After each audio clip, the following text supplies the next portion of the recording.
Ticket থাকা অবস্থা তো আমি ট্রেনের মধ্যে উঠতে পারতেছি না। এর আগে কখনো হয়নি, ঠিক আছে? এর আগে কখনো এরকম ভোগান্তি হয়নি। 1 ঘন্টা আমি যুদ্ধ করে উঠছি, আমার মনে হচ্ছে মেরে ফেলবে, সিটে মেরে ফেলবে। আমি টিকিট কাটা, আমার টিকিট কাটা সিট আছে, তবুও আমাকে উঠতে দিচ্ছে না। এত বাজে অবস্থা, এরকম মনে হয় কোনোদিন রেলযাত্রা আমি দেখিনি আমার লাইফে। একজন তো মারা যাওয়ার অবস্থা, মানে উনি স্টক করবে এরকম অবস্থা। এই যে টিকিট ভাই টিকিট কাটছে, দেখেন টিকিট কাটে উঠতে পারলাম না ভাই। আমরা একটু কথা বলবো ভাই, আপনি টিকিট কাটছেন? জি ভাই, আমার টিকিট কাটা আছে ভাইয়া। আমার হচ্ছে আপনার এটা জবগিতে 97 নম্বর সিটটা ছিল ভাইয়া, কিন্তু দেখতে তো পারছি না। মানে আমার টিকিট থাকা অবস্থা তো আমি ট্রেনের মধ্যে উঠতে পারতেছি না। এত জনভোগান্তি ভাইয়া, এটা তো কোনোভাবে মেনে নেওয়া যায় না। আশা করেছিলাম যে তারেক সরকার নতুন উঠেছে, অন্তত জনভোগান্তিটা কমাবে, কিন্তু ভাইয়া তারা কোনোভাবে এই জনভোগান্তিটা কমাতে পারেনি। এদিক দিয়ে আমি মনে হয় সম্ভবত সে ব্যর্থ। আপনি দেখতে পাচ্ছেন ভাইয়া, ঢাকাতে আপনার ঈদের যে ছুটিটা শুরু হয়েছে, সকল প্রকার মানুষ তাদের কিন্তু নিজ গন্তব্যে বাসায় যাবে, কারণ কোরবানির ঈদ বাবা মা এবং আত্মীয় স্বজন সবাই ওয়েট করে থাকে যে তার প্রিয়জন পরিজন তাদের সঙ্গে ঈদ করবে। কিন্তু যদি এই অবস্থাতে হয় তাহলে কেমনে সম্ভব ভাইয়া? এটা হচ্ছে আমার কথা।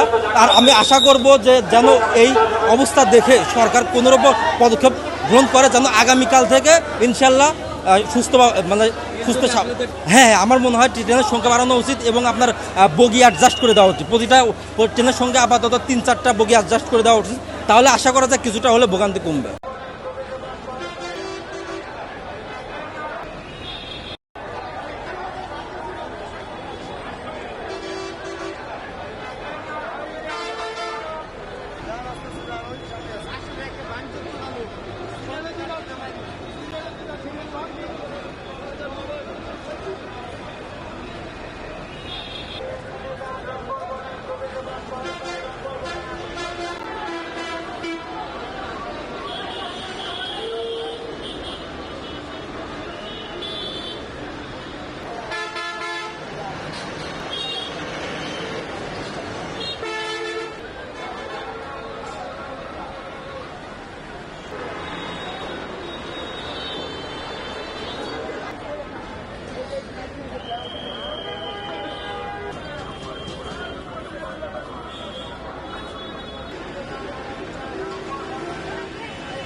এখানে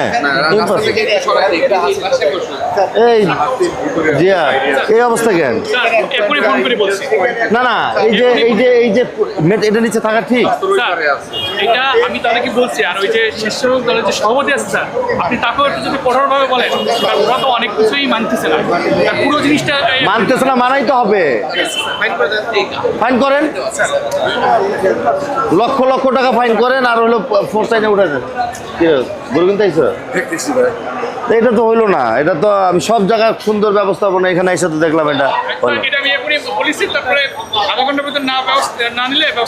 বলেছি না, এখানে থাকবে না। এটা ওই সাইড মেট্রোর নিচে থাকার কথা না, রাস্তা মেন রাস্তায়। এখানে গরু দেখেন কতগুলো আছে, সব ফাইন করেন, সব ফাইন করেন। এই একদম গণহারে ফাইন করেন না, তাহলে হবে না তো।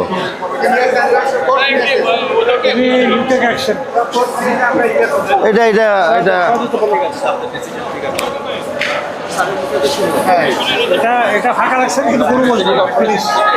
এটা ফাঁকা থাকো, কিন্তু গরু বসবে না। গরু ছাগল কিছু দুই সাইডে বসতে পারবে না। আমাদের দুটো প্ল্যান স্যার, যে এই রাস্তাটা যদি মেইন রাস্তাটা ফাঁকা রাখি, তাহলে যারা গরু কিনতে আসবে তারা সুন্দরভাবে গরু কিনতে পারবে। একটা ডাইভার্সন দিতেছে এই কারণে, উত্তরার লোক, মিরপুরের লোক, বিরুলিয়ার লোক, তারা যেন স্পিডে যাইতে পারে, আটকে না থাকে। আপনি এখান থেকে শুরু করবেন, মেট্রো রেলের যত জায়গা আছে প্রত্যেকটা গরু ফাইন, ফাইনের পরিমাণ থাকবে বিশাল বিশাল বড় বড়। ঠিক আছে স্যার। এবার আপনি আপনারটা করবেন। আধা ঘন্টা সময় দিচ্ছি স্যার, ওর ভিতরে না করলে আমি দুইটা জিনিস, হয় এটা সরাইতে হবে, না হলে আধা ঘন্টা, না হলে সব করবে না। জরিমানা কে পার গরুর প্রতি কত জরিমানা করবেন? স্যার ইজাদার কে করতে হবে? 50 লক্ষ টাকা জরিমানা করবেন আজকে। দিব। ঠিক আছে তাহলে কোর্ট ডাকেন, আমরা সর্বোচ্চ করতে হেল্প করি। আপনারা গিয়ে যদি না সরায় আধা ঘন্টার মধ্যে জরিমানা করে দেন, তারপর আবার টাইম দিবেন, টাইমও দিবেন, জরিমানাও করবেন, আবার যদি না সরে আবার জরিমানা করবেন। Just do it. কন্টিনিউ। জরিমানা আছে, ওনাদেরকে নিয়ে পরে ফেলে কিন্তু আর রক্ষা পাবে না। আমরা অনেক কিছু মানতেছে না, আমার কাছে মানার জায়গা আছে তো, মানবে না কেন?